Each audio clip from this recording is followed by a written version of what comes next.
The names Lyle and Erik Menendez have conjured images of rich, spoiled brothers who killed their parents in their Beverly Hills mansion back in 1989 for the money.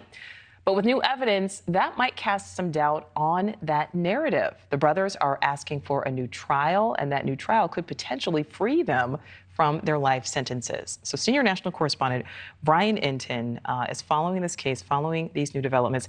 And Brian, we were just talking about this. I mean, this case captivated so many people for so long. What is this new information? Yeah, it's interesting. You know, the murders happened in the mid-'80s, a little bit before our time, I think, but it was massive news then. Kind of went away, faded away, but now there's this new TikTok obsession with the Menendez brothers. So you've got this younger generation of people really into the case, and they've also got a new high-profile lawyer, Mark Garagos. He has now filed paperwork asking for a new trial for them. That's been done before, and it's never gone anywhere. They've never gotten a response for the past 11 years. What's interesting this time, though, is he filed the paperwork asking for a new trial, and he actually got a response this time from the district attorney in Los Angeles saying that they need more time to go over it. So he's saying that's a very, very good sign. All right. So this new evidence it's about their father, and it's exposing some abuse, but kind of from a different perspective, right? How does that play into this? It is, and if you didn't follow the case closely when it happened, I mean, the details are just graphic. I went down this rabbit hole watching hours and hours of testimony with Erik and Lyle Menendez, and I mean, they were emotional, hysterically crying on the witness stand, basically alleging that their father sexually molested them in just a brutal, brutal way for years. But there was evidence that wasn't allowed back then into the trial, which now may be, including a letter that they wrote to their cousin at one point before the arrest, talking about all of this abuse. That wasn't allowed in. And also now a member of the boy band Menudo has come forward and is also saying that the Menendez dad molested him, which would be really, really big, important news. So the attorney for the Menendez brothers, Mark Garagos, is hoping that if they can get a new trial, they could bring in some of that new evidence. Okay, so do we know why the evidence was not included the first time? Because that seems like that could make a huge difference. It's a good question. You know, there were 3 trials back then. I didn't realize this either until I started digging into everything.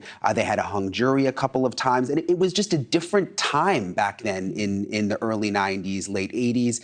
Not as much sympathy for male victims in situations like this. People made fun of them. They were jokes on, you know, Saturday Night Live and on all the late night shows, and it was just a different vibe. I mean, now I think they would have gotten more respect, at least to have their story be heard, which might explain why some of that evidence wasn't allowed in back then. Yeah, it is interesting because you're right. I mean, people would certainly not joke about that in this day and age.